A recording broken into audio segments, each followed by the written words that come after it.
everybody. Welcome to StoryHive on location in Victoria with beats, eats, and more! Oh my gosh, I switched mine because I heard you. Woo! I went off for a second. Oh my gosh. My name is Kazi, the host of this show. We are broadcasting live right now on the unceded ancestral Lekwungen territories. Utmost love, respect, and gratitude to the original stewards and protectors of these lands and waters, that is the Songhees and Esquimalt First Nations. I'm so stoked for this episode because we're in Victoria right now, aka Vic City, in a really, really special place called Haus of Owl. Haus of Owl is a creative clubhouse for artists, storytellers, and innovators. Today we're joined by founder Jordan Dack, a producer, filmmaker, and award-winning songwriter, and Holoon, community builder, musician, and artistic director at Victoria Poetry Project. Together, along with a bunch of really cool humans that you will see later, they're shaping a space where collaboration, storytelling, and artistry thrive. Let's get it poppin'. Hey. What's up? How we feeling? So good. Thank you for having us. Yeah. Oh my gosh, thank you for being here. I guess we should just start with this interview with like, where are we? What is this place? How did it come into being? We are in a space called the Dream Lounge. Mm-hmm. It is, like all of our spaces, multi-use space. This one in particular is photo studio / workshop space / immersive projection space. And so the idea is that whether you're a photographer or someone who wants to create or take the world that's in your head and bring it out into this reality, invite audiences in, this is the space to do it. Super cool. Mm-hmm. Yeah, and how did you get involved with Haus of Owl? How long has it been? It's been for about 2 years. An awesome part about Haus of Owl is we have like recording studios here and we have photo shoot studios, but a great way to let the community know, the wider community, is to have events here. So we have poetry nights and we have open mic nights and we have like beat making with friends, so these spaces that are much more accessible to anyone coming in without booking a space. And so I am an artist, I'm a poet, I'm a musician, and so I found out about the space through an open mic poetry night. Cool. And it's really cool because the community space, I'm excited to show you later on the tour, but the community space where the events take place is right next to the recording studio and right next to the podcast studio. So I was going for a poetry night, and a year, like kind of the month leading up to it, actually, I had been trying to manifest having access to a recording studio to record my music. And I look behind me and I see the recording studio I had been envisioning for the last like month. I was like, holy heck. Yeah. But I was like, well, I don't know, how am I ever gonna, like, I don't know what this place is. I don't know who runs it. I don't know how much money it is. Yeah. And then somehow I meet Jordan, and Jordan's like, do you want to just take a tour of the whole space? And I'm like, yeah. So it was this really awesome night of poetry, which is, it's called Lit. And it was a bunch of kind of fake candles, but it's this candlelight poetry night, which led to me getting excited with the recording studio, me becoming a member, me learning how to use the studio, and finally me saying, Jordan, you look so busy. Do you need any assistance? And so I wormed my way into the space. You're like, you need a me. You need someone like me. So exactly. Right. How did this place start and come to being? Yeah, so with my background in business and music, I've spent most of my time in two different places, recording studios and co-working spaces. And during COVID, I watched a lot of my favorite recording studios around the world shut their doors. And it wasn't just because of COVID, it was also just a sign that the old model of making music had changed a lot. And, you know, these multi-million-dollar beautiful facilities weren't providing, you know, the same, they weren't as connected with the way people were making music these days. And then there's on the co-working side. I show up at a co-working space, you go there to work on your own stuff, but then, you know, 3 hours in, and you're talking to somebody about collaborating on a project, another business, an investment. And it made me think, well, there is a whole nother group of people that I know that work in isolation and that could benefit from bumping up against one another, and those are artists. Yes. And specifically for me, where my passions lie in the world of songwriting and filmmaking, photography, writing, storytelling. And So it was basically like, let's just give this a shot. So we do consider this whole thing to be an experiment, experiment and an investment in sort of the fertility of ideas, of identity and meaning. Like, what happens when we put our time, energy, and money into a space and give artists to each other, you know? And so a good friend of mine, Logan, who's Rockslide Studios, he had spoken to Reliance Properties about this building and about filling it with artists. And he reached out and said, hey, how about, do you want to do some music stuff here? And anyways, one thing led to the next, and here we are. We took over. We basically have about 6,000 square feet now, filled with songwriters and poets, and they all do bump up against each other. And they do have those coffee break moments where the in-between moments become something really special and create the next project. And, That's so cool. How long ago was that now? 3 years now. Wow, congrats. Yeah. It's a big feat to create, first of all, 6,000 square feet. This place is big. And to create a space that is for artists, by artists, you know, like, I feel in the world in general, we're experiencing, and it was happening even pre-COVID, like the erasure of arts and cultural spaces because of like a lot of development companies coming in. And, you know, we don't need another condo. We need like more integration that like really amplifies who is the local community, who are the people here, and like develop and create and co-create with who's here. And Holun, how long have you been here now as the executive assistant? Yeah. You're like, I started as the administrative assistant, so that was, I guess, again, I'm pretty sure around two years ago or a year and a half ago.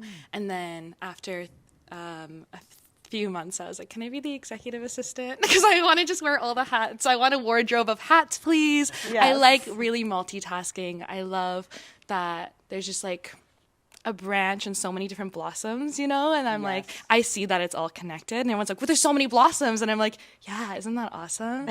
So been doing that for, about around, I guess, a year and a half. It's been really good. While I have the microphone, we were talking about the alignment of Jordan waking up and being like, I need help. And then me coming into the studio and being like, can I help? I want to work for you as the first employee of Haus. Yes. And so there's just a lot of alignment in the space. There's a lot of connectivity, and the foundation of that was really brought because Jordan really tuned in with a lot of intentionality. And Haus. There's a story there, so I want Jordan to share that if that's okay. Yeah. Can I invite you to that? Specifically around the naming of Haus. The owls. Yeah. Yeah.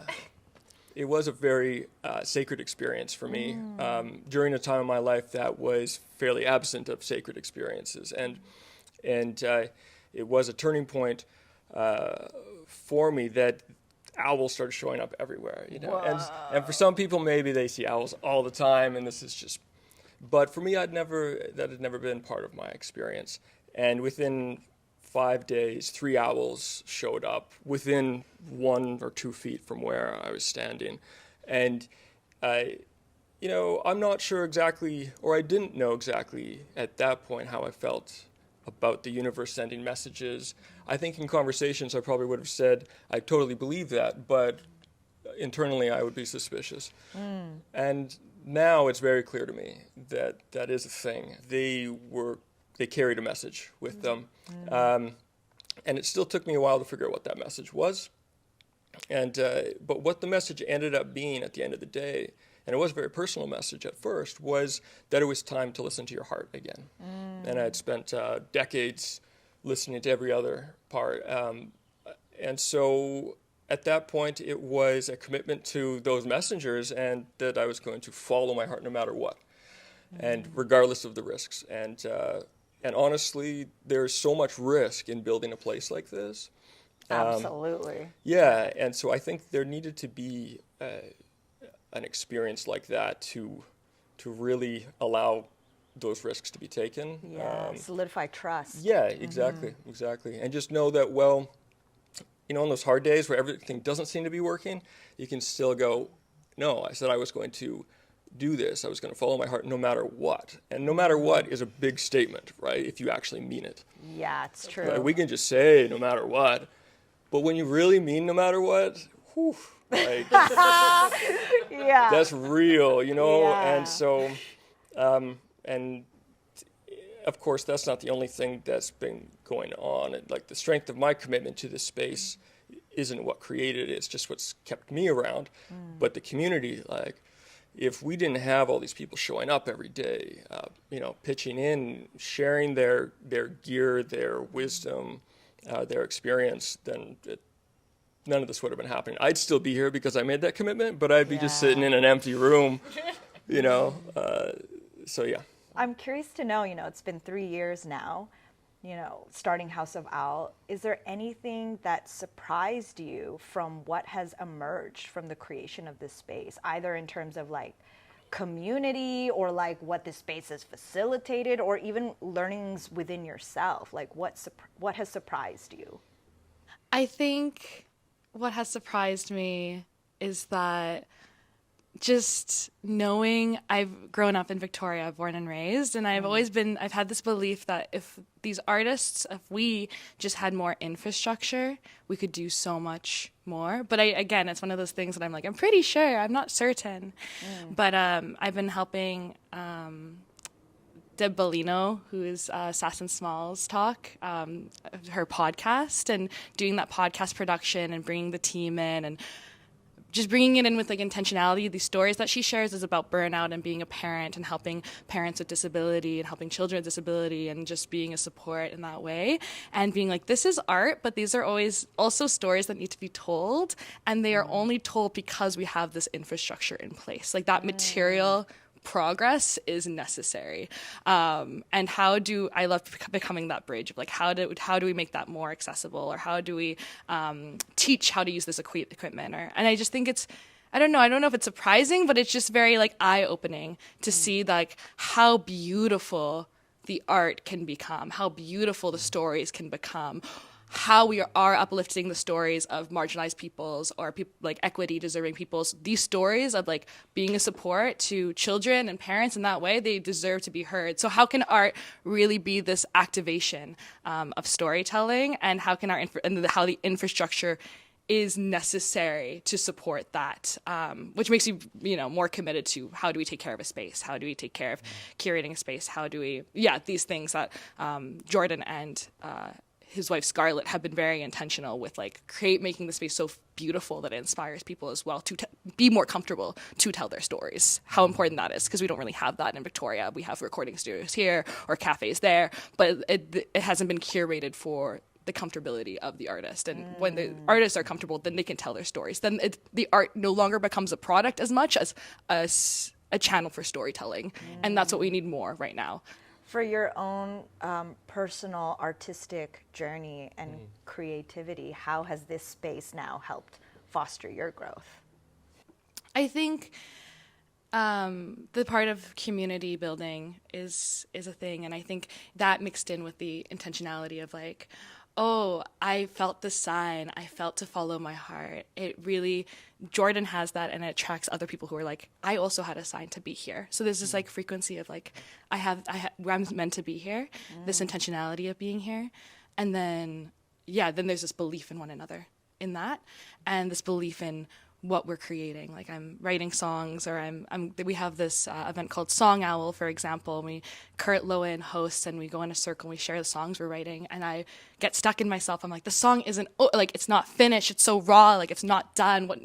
And I share it amongst like 30 people, and it's kind of you share, and then people give feedback, and they're giving feedback all around the circle. And with mine, they're like, no, that's a finished song. Wow. And I was like, oh, I was just scared to bring it to my band. Like I just thought it wasn't done yet. So it's really having this belief in one another, belief that what we have to share, again, in our stories and in our art is worthy of being shared, that we can also come into, we have the photo shoot studio, the rehearsal space, all these spaces, go in there, create your magic. It's worthy of that time. It's worthy of that space to take up.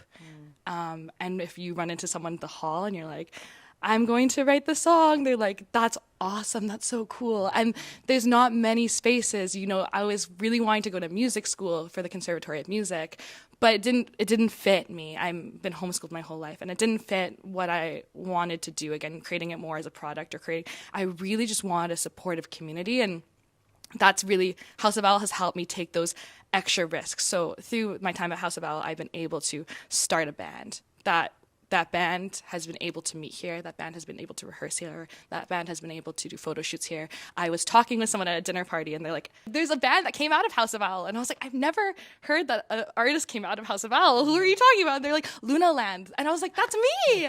And like really hearing, it's like true, like this band came out of Haus of Owl, you know, and it's within collaboration, because I can only do so much. And again, I'm surrounded by incredible artists, photographers, videographers, musicians, but we can only do so much if we don't have, again, that extra layer of community that says, I believe in you. Again, we have people who are, you know, a touch younger than us, but quite a few people who are older than us. So having that intergeneration of people who believe in you in that way is so important.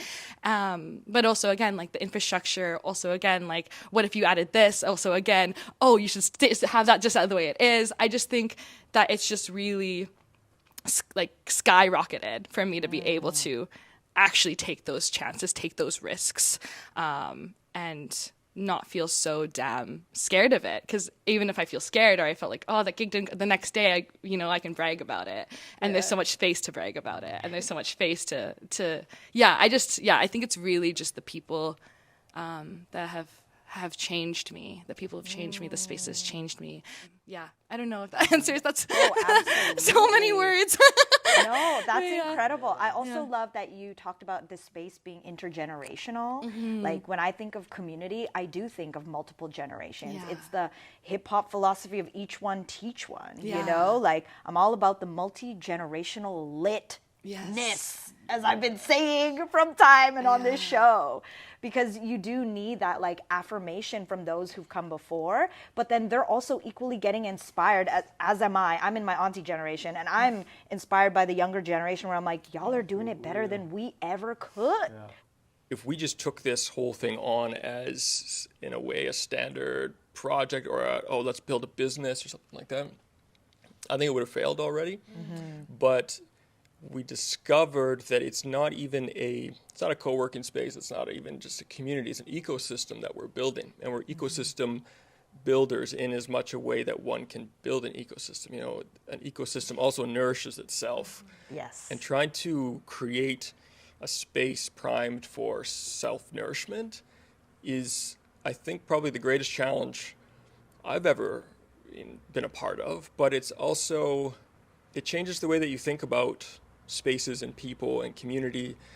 When one thing works really well, you don't just duplicate it and replicate, because that doesn't create a strong ecosystem. That creates a homogenized and very frail system. You know, so it's about, and that's the intergenerational piece. Is diversity of all kinds makes a stronger ecosystem, and that's what we need. And if we're going to be here 50, 100, 500 years from now, it's going to be because it is a diverse and strong ecosystem that we built.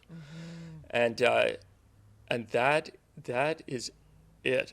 But to be given the space and the time to make those choices and experiment and try, like that is the best part of being an artist. That's the process part.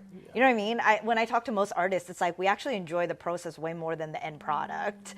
You know? Absolutely. It's like it's what created. Well, no, that's not true. We do like the end product at times.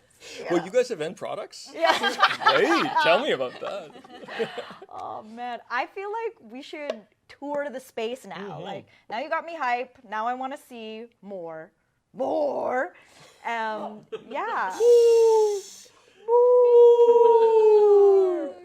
Amazing, Jamal. Shall we?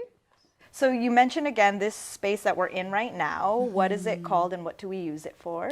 Okay, so this is the Dreaming Lounge. So we have it as a photography studio. We also have it as an immersive projection space. We have 1, 2, 3, 4 projectors. We have panels on each side, so we can close those walls off. You can walk in there and have an immersive projection experience. And then we also have it as a workshop space as well. So there have been like screen printing workshops that happen here, poetry workshops, electronic music workshops. So just really trying to have it as a space that can be utilized in multiple ways. Yeah, really trying to make it available for many different disciplines in this space, as you will see as a consistent theme. We'll start off in the moon room, coming on this. We're gonna go. Or this way. Okay. Yeah, we're gonna go into the moon room this direction here. So this is our co-working space in the moon room. So we have co-working for creators. Hello, Jeff. And we have Cole here too. Nice to meet you. Jeff helps us at House of Owl. He helps with opportunities for creators. So just connecting the dots of, I guess, what are you guys doing right now? Maybe as a great example. We're working on this really exciting event that's coming out with House of Owl to connect a bunch of different people in the community, in the music scene, multi-different genres, because we have so many studio spaces here and so many artists that have that opportunity to potentially come in and want to come in and record, and just combining those two and getting people together and collaborating on music and giving opportunity back to the community. If we have that ability to, then why not do that, right? Cool. So, Sounds fun. This campfire, because I know about this project, is multi-studios. Throughout House of Owl will open up. Each will be run by a different producer, engineer, studio lead, and then we're going to have probably 40 plus artists roaming from studio to studio, jumping on tracks. So at the end of the weekend, it'll be 2 days full on recording. Well, there'll be 30, 40 pieces of music that are created. And that is Campfire. Cool. Yeah. Wait, so what is this? Oh, this is Ron Thaler, record producer. My favorite record producer, the one who I love to work with, but also, moved here recently from New York and worked with every single artist you can imagine, and has brought his skills and wisdom to the house. Hey. So that's the moon room. That's our co-working aspect. So we have a few aspects at House of Owl. So it's like co-working, and then we do more things within the community. So like our arts programming for the community, which the people who are co-working can also attend, of course. And then we have our studio rentals. Again, if you're co-working with a desk or have a space with us, you have credits to use the studio rentals. So we're trying to see it like a clubhouse a little bit, where it's like you're working on your editing, if you will, and then you go film something in the Dreaming Lounge, or Gray uses the projection studio and plays with projectors for a little bit between meetings. So it's working in the way we want it to, which is awesome. Welcome to the garden. Yeah. So I love this room. Yeah, it's beautiful. This is the space where there's the poetry night when I first came here. So this is where we do our community programming mostly. So we have our garden sessions, open mic here, and the only rule is that everything has to be original. We also have poetry nights here. Also, people just play on the mini grand piano sometimes because we have that luxury. And then it also gets used as a waiting room for productions if people have things going on in the Dreaming Lounge, like photo shoots and things like that. All right, we are in the Ulu studio. It's where I spend most of my time. And it's been used for every sort of project, from podcasts to small singer-songwriter projects, but then a lot of hip-hop projects and mixing and beat production, audio books, all sorts of things. So the space gets a lot of use in terms of the ratio of our studios. Maybe we could just, if you don't mind, could we just peek this way here? Yeah. So this is the Burrow, and we produce a lot of podcasts at House of Owl. Yeah. So we produce podcasts in almost all the studios. This setup here in particular is a bit of a DIY podcast situation, so it's as user-friendly as it gets. So you can just show up and press record and then walk away with a really high-quality podcast. So that's one of the ethos of House of Owl, is on one side, make the quality super high where House of Owl produces your project, but then also it's accessible. You can just walk in and make it happen for very little money and walk away with a really high quality product. That's cool. Did you already envision that these rooms would be used for this purpose when you saw this space specifically? We knew that they would be studio spaces for sure. What exactly was going to happen? No, we didn't know. And a lot of the spaces they've switched since we've started. You know, I mean, that Ulu's always been Ulu, but Burrow and this space, for example. So one of the leading ADR and voiceover companies in Victoria, Timber Sound, they moved in here probably after 1 year of us opening. And so they've got absolutely state-of-the-art ADR voiceover set up in here. So they've got this, what's called a studio brick or whisper studio. Oh, well, I think this is hands down my favorite space. Well, as y'all know, this show is called Beats, Eats, and More. And I brought you some treats. What? The chances of y'all trying these treats before are quite likely because you're the locals. I am not. What I did bring you was a place called Sally's Bun. Okay. Have you had? Not yet. What? Yeah, Okay, I keep staple looking in out. Victoria. I laughed so hard when I looked this up on Google because they're all about just buns with different fillings. So we're gonna give these a try. Let's go for. I'm just so impressed. Like, they look beautiful. Yeah, they do. Cheers. You went right in. I didn't know we were cheersing our buns now. I didn't know that was a cultural thing. my We did thing. Eat some more, yeah. Oh wait, you did mushroom first. I mean, I love me a classic spinach feta combo. Like, that's a flavor combo that will not die for me ever. Okay, so this next one is tuna melt. We've got celery, we've got tuna, we've got mayo. Is there cheese? I don't know. Maybe there's cream cheese mixed into it. Yeah. It might be. Okay, while you have food in your mouth, I'm gonna do a rapid fire question of fun. First thing that comes to your mind. Yes. You know, and the rule is you have to be eating while you answer these questions. You don't have to, but it's how it ended up with Pindian yesterday, and it made for a hilarious time. Okay, ready? Morning person or midnight creator? Absolutely morning. After 2 p.m., don't even talk to me. I can't. I do not function. Midnight creator. Yeah. Go-to snack during a long studio session? Trail mix. Yeah. Yeah, sustains, you know.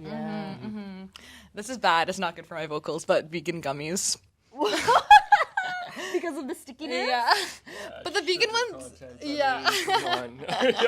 I'm getting in trouble. Favorite corner or secret spot in House of Owl? We have a storage room, and we're going to, you have to go behind one of the shelves, and there'll be a secret little writing area. And this is in our imagination, so I go there now in my imagination, and be able to go there in reality very shortly. Cool. There's a staircase at the end of this hall where I've performed poetry. And yeah, it's been so beautiful just to have a one-on-one moment to show your art in that intimate way. What's one thing every creative space must have? Come on, it's your turn. Coffee. Yes, bare facts. A space to hide. We like socializing, but we like hiding too. Yeah. Victoria's most underrated creative talent right now? Definitely Luna Land. Yeah, 100%. Planted answer? Zero hesitation. Luna Land. What do you think? You can vote for yourself. I think Anne Martina. Anne Martina is an awesome musician and she's just a really awesome storyteller through her lyrics. So yeah, I think Love it. she's super underrated and Gotta you gotta look hype her her up. up, look her up, Yes. stream her music. Biggest artistic green flag in a collaboration? Coachability. Yeah, and just openness to do exactly opposite of what they came in the room to do. Yeah. Ooh, good one. You? Wanting to share if something doesn't fit right and being like, what can we do to make it fit right? You know, I love that so much. I mean, like, let's talk about it. What's the craziest thing you've seen someone create at House of Owl? Wow. Oh my gosh. Well, it was myself and a bunch of people, so a little shout out to myself and our teams here, but we did a 9 mini film series for a poet. Whoa. And one of the scenes involved a woman sitting on the ground in the studio with an umbrella as 5 of us threw empty tin cans in the air to make it look like it was raining tin cans. And then down the hall in the bathroom involved somebody who was reading a poem and while at the same time had a hose on a C-stand above their head and was getting drenched with water. And the hose was out of frame, so it was just like drenched with water as they said the whole poem. And it was so impactful. And yeah. Oh my gosh, that is crazy. That's fun. That's crazy. Darren Smiles, is that his name? Yeah, made a beautiful record called Portal, and he was doing this like at the latest nights at House of Owl, and you could feel that. You could see that. It was kind of like in between the worlds, and when you listen to it, that was the track he asked me to hop on, and it's just so beautiful, like saxophones and kind of this like otherworldly space. So I think that was so cool. What's something artists always forget they're allowed to do? Lean into their art. Like they're always leaning away from that weird thing that makes them totally them, because they think they need to be commercially viable, but to lean fully into it, double down on it. They forget that they can do that and need to do that. The weird, the awkward, the all of it. Lean in. I would say, yeah, similar scenario. My best friend Rain Cook Thomas has talked to me about we just need to get our hair wet, and that will scare people, and that will, people will be like, ew, because they just want to dip their toes in. But we are people who will get our hair wet, and I think so. That's the one thing is get your hair wet. But I've been noticing reactions to me doing that, especially as just a woman and just doing my thing, leading a band, and it's just get your hair wet, and also don't be afraid to support each other, even if it's insecurity set in, or even if you're comparison setting. It doesn't matter. Just support each other and get your hair wet. You know? Yeah. Yeah, don't forget to support each other. Last question. If the walls of House of Owl could talk, what would they say about you? Go to sleep, Jordan. Get some rest. I love you. Aww. Y'all, this has been probably more than an hour now. This was amazing. It was so good to sit down with you, to get this tour of this space, to see it again, but this time in daylight, and to get to know more of also how it's evolved in a year and a half since I've last been here. So inspiring, and these conversations have been so nourishing. And yeah, I'm here to support. I'm a fan. And I can't wait to come back / refer all the peoples to come out here. There's also some grants where, and I've sent these to a lot of people who are out of province, where we're really encouraging music recording within BC. And I've referred musician friends from out of BC to come and record in Vancouver. But now I'm y'all, come and have an island vibe. Absolutely. And thank you so much for inviting us into your creative project. This has been so nourishing as well. So thank you. 96th interview. Once again, this is the founder, Jordan. This is the executive assistant / both of them incredible multifaceted artists, Holoon. Y'all have been watching Beats, Eats, and more. Victoria chapter. Shout outs. Thank you. Bye.